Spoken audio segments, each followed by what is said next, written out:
¿Qué tal? Estamos esta tarde con José Carlos Ugaz Sánchez Moreno, profesor de la Universidad Católica, pero además ex procurador anticorrupción al principio de este siglo. José, ¿cómo estás? ¿Qué tal? Muy bien, buenas tardes. Gracias por la invitación. Gracias por compartir este tiempo con nosotros. Tenemos una noticia nueva en materia de procuradurías. El Congreso de la República ha aprobado en primera legislatura un proyecto que crearía procuradurías autónomas para el Congreso y en otro texto para el Poder Judicial. De alguna manera, la explicación que el Congreso ha ofrecido se basa en una manera de leer el principio de separación de poderes. En los hechos, este proyecto está dejando a la Procuraduría General como Procuraduría del Ejecutivo y de los gobiernos regionales y locales. ¿Qué impresión te merece este cambio? Creo que es una desafortunada propuesta, pero que tiene una raigambre histórica, ¿no? Las procuradurías en este país han sido siempre instituciones o personalidades o funcionarios, hombres o mujeres, ninguneados, porque eran burócratas, se les consideraba un burócrata más de un ministerio, tenían probablemente por ahí alguna oficina asignada en algún piso desconocido, sin ningún tipo de infraestructura y con muy malos ingresos. Y esto ha sido históricamente así hasta que irrumpen las procuradurías especiales, porque la Ley de Defensa Jurídica del Estado, en el caso peruano, permite a través de un artículo que existía en la anterior ley que se pudiera convocar a personas del sector privado para casos de especial complejidad. Y así tenemos circunstancias en las que, por ejemplo, Jorge Avendaño asumió como procurador ad hoc o especial la defensa del Estado en algún caso de particular complejidad. Lo mismo pasó con Mario Pasco Cosmópolis. Entonces, si miramos en la historia de defensa del Estado, han habido muy pocas circunstancias en las que han habido procuradores muy relevantes, pero básicamente todos traídos del sector privado para casos específicos. Porque en el organigrama del Estado, al procurador regular, digamos, al procurador ordinario, el de carrera, se le consideraba como un funcionario de una categoría bastante baja. Eso creo que tiene una ruptura. Yo recuerdo la discusión que tuvimos en algún momento con José Hurtado Pozo, cuando se crea la Procuraduría de OC para el caso Fujimori Montesinos. Él decía, en esa concepción antigua de la defensa del Estado, que iba a ser un error empoderar a estos funcionarios porque después se iba a crear una suerte de fiscalía paralela, ¿no? No hay que olvidar que en esos tiempos Hurtado había escrito un libro sobre el Ministerio Público. Él finalmente había sido un funcionario judicial, llegó a magistrado en segunda instancia, y por lo tanto creo que miraba con esos celos naturales de quienes han ejercido cargos con poder en el sistema de justicia que surgiera una competencia como la Procuraduría. Y sin embargo ocurrió, y ocurrió de facto, porque nadie pensó en su momento que la Procuraduría de Fujimori Montesinos, que era una Procuraduría ad hoc, precisamente creada al amparo de esa norma en la que estoy comentando, en la que algunos destacados profesores y abogados del sector privado entraron a defender al Estado, se convirtió la de Fujimori Montesinos en una Procuraduría muy relevante. ¿Por qué? Porque era lógico, veníamos de una situación en la que el sistema judicial, el sistema de justicia había sido cooptado, ¿no? No hay que olvidar que la fiscal de la Nación, Blanca Nelia Colán, terminó condenada, que había en la Corte Suprema personajes pues, que han tenido una notoria y conocida relación con Montesinos y Fujimori, y de ahí para abajo en todo el sistema. Entonces, cuando aparece esta institución con renovados bríos y se le encarga la difícil tarea de impulsar las investigaciones, obviamente a través del Ministerio Público, contra esta red que había dominado el Perú en la última década, por lo menos en los últimos 6 años del gobierno de Fujimori, se convierte en una institución muy notoria. Y de ahí para adelante ha habido toda esta discusión de qué lugar debe ocupar la defensa jurídica del Estado. Y creo que esto se concreta ya con el decreto legislativo que crea o vuelve a traer a nuestra historia una Procuraduría General del Estado, y se establece ya un consejo directivo, en fin, una serie de normas que le crean. Y eso me parece que es el elemento central para la propuesta, que es materia de tu pregunta. Se crea la autonomía funcional de la defensa jurídica del Estado, aunque se le mantiene una adscripción al Ministerio de Justicia, que es de lo que se están agarrando ahora quienes promueven esta norma para decir, ah, no, ¿por qué nosotros, si somos un poder autónomo, vamos a tener a un defensor asignado por el Poder Ejecutivo? Y esa no es la realidad. Los procuradores hoy, con el decreto legislativo que regula esa institución, son autónomos, tienen incluso presupuesto propio y por lo tanto no obedecen ni deben obedecer instrucciones del Poder Ejecutivo. Y la mejor, digamos, imagen de eso es lo que ha pasado con Daniel Soria, ¿no? Que es el procurador que se opone, pide una investigación contra el presidente de la República y es destituido de mala manera, de manera ilegal y luego repuesto precisamente por ejercer esa autonomía. Y ahora ha pedido una investigación y a intervenir en la investigación contra la presidenta Boluarte. Hablemos de diferenciaciones. Creo que compartiremos la impresión que el Ministerio Público, por ejemplo, ha tenido un proceso largo para distanciarse de la imagen del antiguo fiscal dictaminador y convertirse en el fiscal que ahora vemos. Uno que dirige el modo de organizar casos, que prepara la acusación, uno que es visible por su función.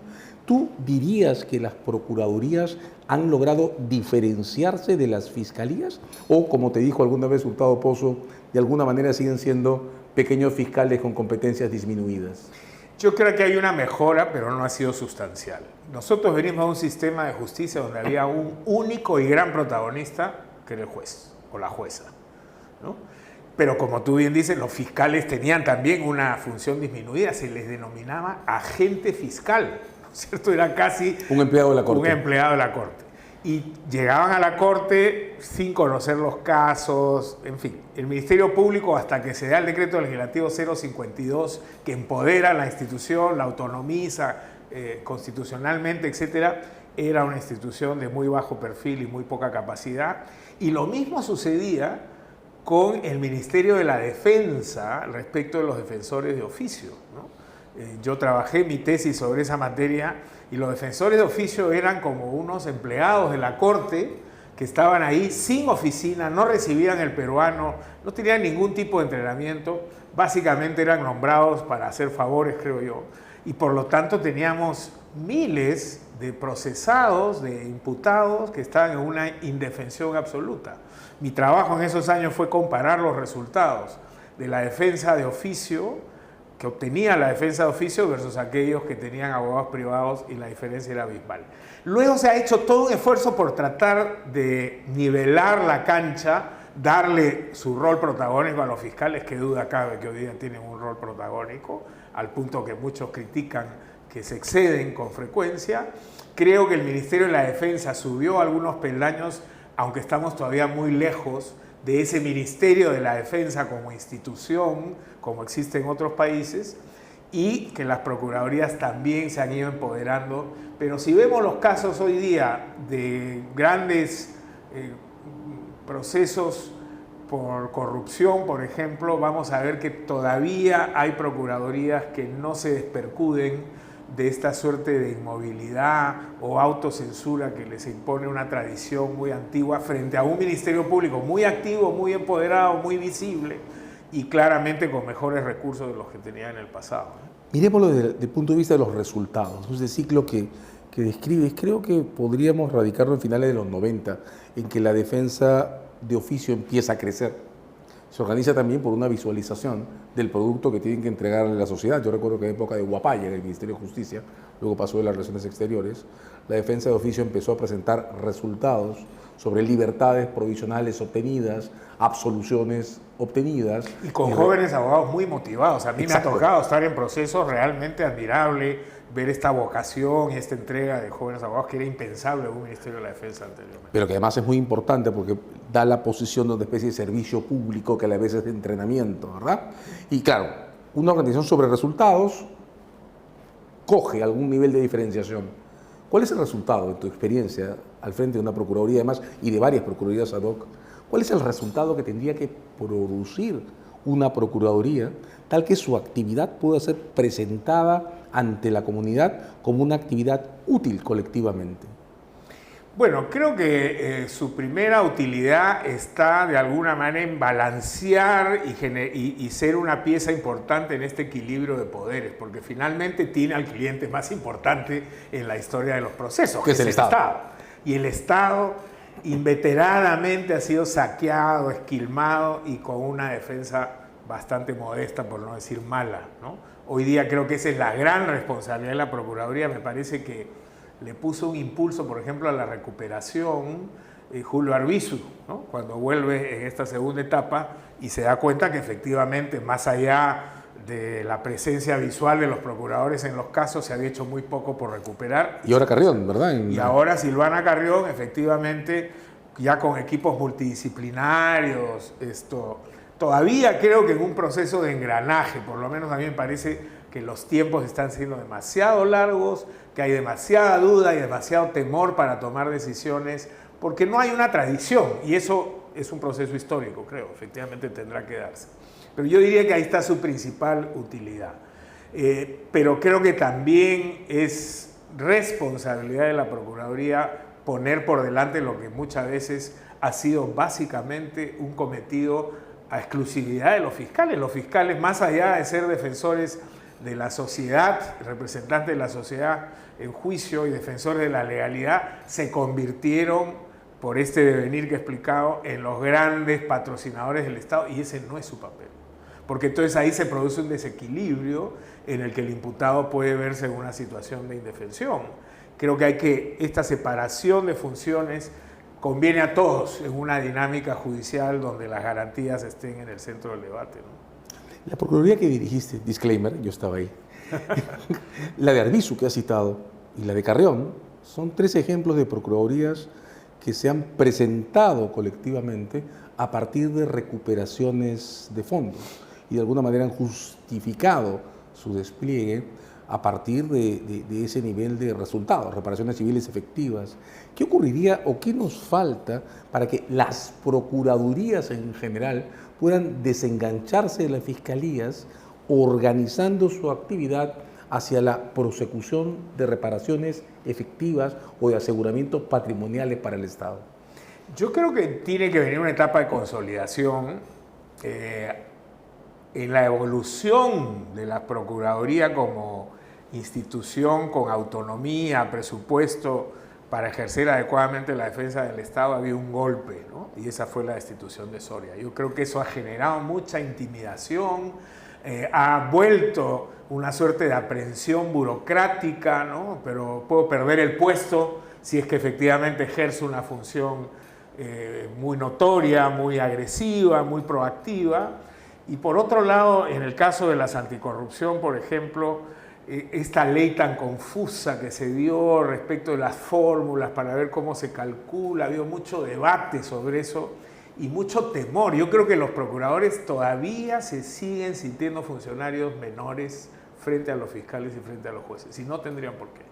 Ellos son abogados como cualquier otro, como intervenimos en el ámbito privado a la misma altura de los fiscales, los abogados que tenemos a un cliente que no es el Estado, que es privado, pero los procuradores como que todavía sienten que hay una suerte de deber lealtad con la fiscalía, pero si siempre hemos sido como del mismo lado y el juez también, entonces ya no.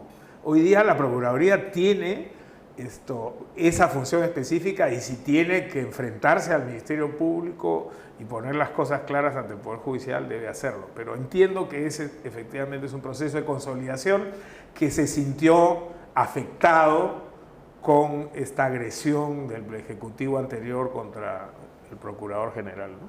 Lo que hace particularmente importante que Soria haya podido litigar para recuperar su posición y, habiéndola recuperado, haya lanzado un protocolo de reacción hacia casos presidenciales más o menos equivalente al anterior. Creo que esa ha sido una decisión históricamente importante. Ratifica que Soria tiene las condiciones y el liderazgo. A mí me gustaría un poco más de visibilidad, ¿no? Pero en fin, ya es cuestión de personalidad también y de cautela si es que ese fuera el caso. Pero creo que tiene las condiciones para poder, al término de su mandato, dejar una institución mucho más empoderada, ¿no? No puedo dejar de decirlo, Soria, además de formación, no es penalista, sino constitucionalista, lo que lleva a varios problemas adicionales. Especializaciones. tú comentabas el modelo original. En el modelo original, las procuradurías, creo que todas, estaban adscritas a una repartición pública. Luego aparecieron las ad hoc en los años 90. Tú tuviste varios casos de eso. Recuerdo el caso CLAE, por ejemplo.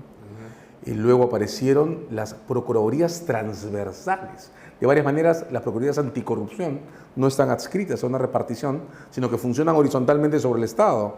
Apareció la Procuraduría de la Contraloría, que antes no existía. Terrorismo y lavado. Terrorismo, lavado, que siguen siendo procuradurías transversales. Y están las ad hoc, ¿no? La Procuradora Carrión, por ejemplo, está encargada de un caso, no de un sector de actividad. ¿Cómo pueden funcionar o cómo pueden funcionar esos tres niveles articulados? ¿No genera o no pone en riesgo de crisis al sistema por contradicciones o por posiciones no convergentes?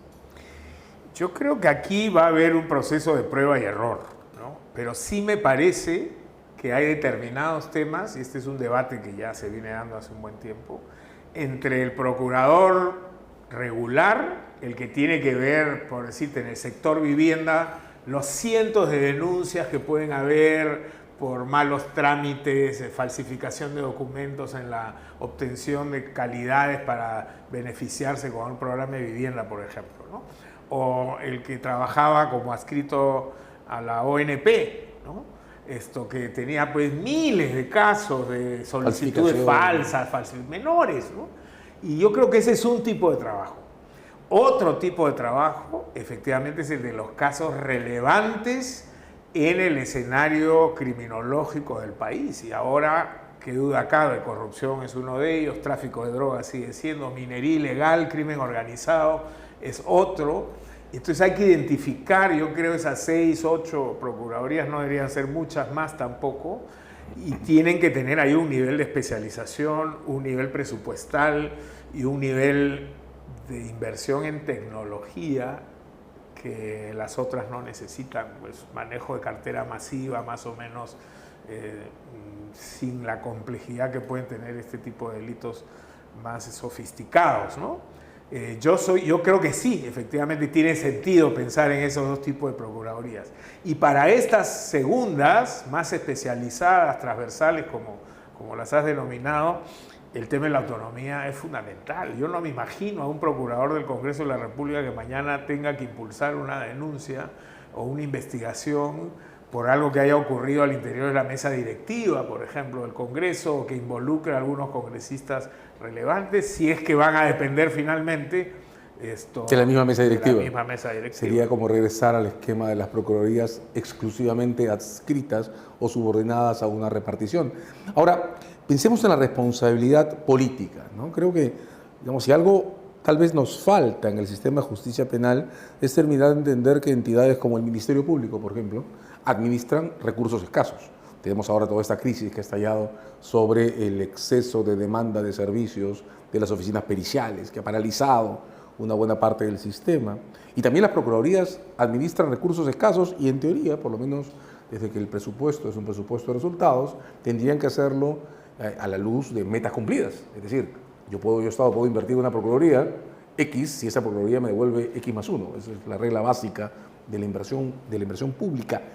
¿Cómo funcionar desde el punto de vista de la responsabilidad política en las condiciones en las que está este país? Y el único funcionario que rinde cuentas ante el Congreso es el defensor del pueblo. La Fiscalía de la Nación no lo hace. Y no hay una regla de la Procuraduría General que le obliga a presentar un plan de resultados y, digamos, y al final del ejercicio el logro de las metas que se hayan trazado.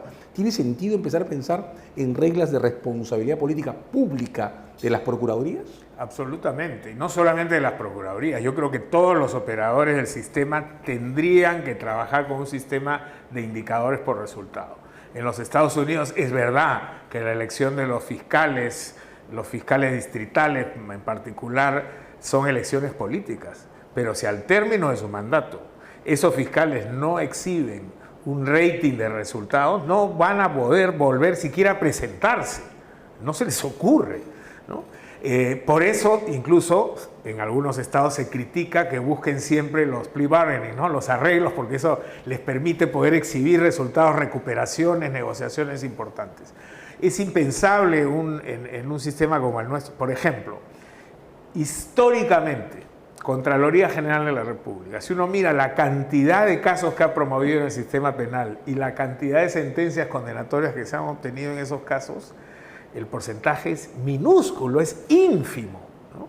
Y eso tiene que llevar, y yo creo que el Contralor Nelson Schack ha hecho un esfuerzo, pero no se ha logrado llegar a lo que él mismo se planteó como sus metas y sus objetivos, en términos de indicadores. O sea, si una fiscalía no funciona, ¿en qué país tendría sentido mantener un equipo si es que en 10 años, en 8 años no ha podido obtener un resultado, ¿no?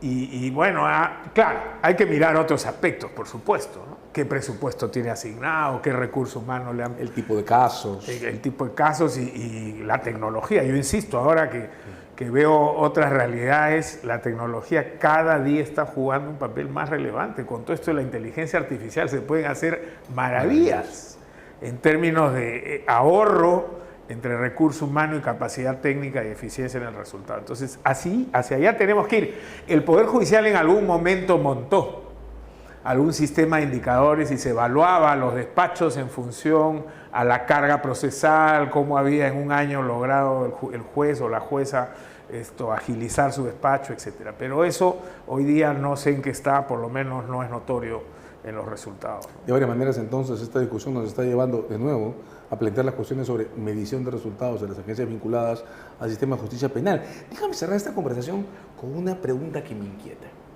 De varias formas, los límites y las imágenes de las instituciones tienen que ver también con su peso histórico. Y esto, a lo que nosotros llamamos procuradurías, no es una institución que sea común a los sistemas de justicia penal de nuestra región y ni siquiera lo que normalmente nos sirven de referencia, ¿no? La Procuraduría en España es una cosa absolutamente distinta. Es una oficina... En Colombia también. En Colombia es la Argentina. Fiscalía. Incluso hasta para traducirlo hemos tenido problemas, ¿verdad? Pues no es prosecutor la traducción correcta. ¿Y cómo explicar esta singularidad? ¿Nos sirve mantener una institución que no tiene reconocimiento, espacio o tradición en el hemisferio? Yo no lo vería mal si es que las funciones están claramente delimitadas y se cuenta con estas precondiciones de las que hemos venido hablando. Es decir, autonomía, y autonomía se traduce en presupuesto. O sea, si eso funcionara, yo creo que podría ser un muy buen complemento en el contexto de una dinámica que se genere un proceso penal. Lo que nosotros vivimos en la Procuraduría lo demostró.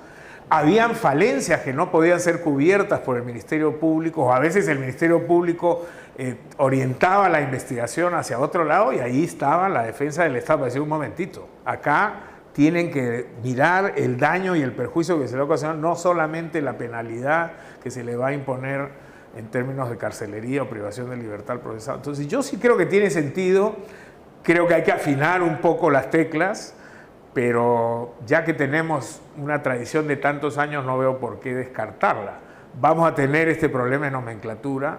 En Argentina es la Procuraduría que es administrativa, en Colombia es el que ve el tema de la función pública, ¿no? En España efectivamente, y en muchas procuradurías fiscalía, punto. Pero eso, digamos, en términos de lenguaje diplomático, de cooperación internacional, se puede resolver con bastante facilidad. El problema es qué rol le vamos a asignar acá y qué disposición tiene el sistema para, de alguna manera, darles el rol que les corresponde. ¿En qué dirección vamos a avanzar? Esa es entonces la pregunta. Hemos estado con José Carlos Ugaz Sánchez Moreno repasando los conceptos fundamentales de las procuradurías en un momento particularmente difícil. José, muchas gracias por este rato. A ti, buenas tardes.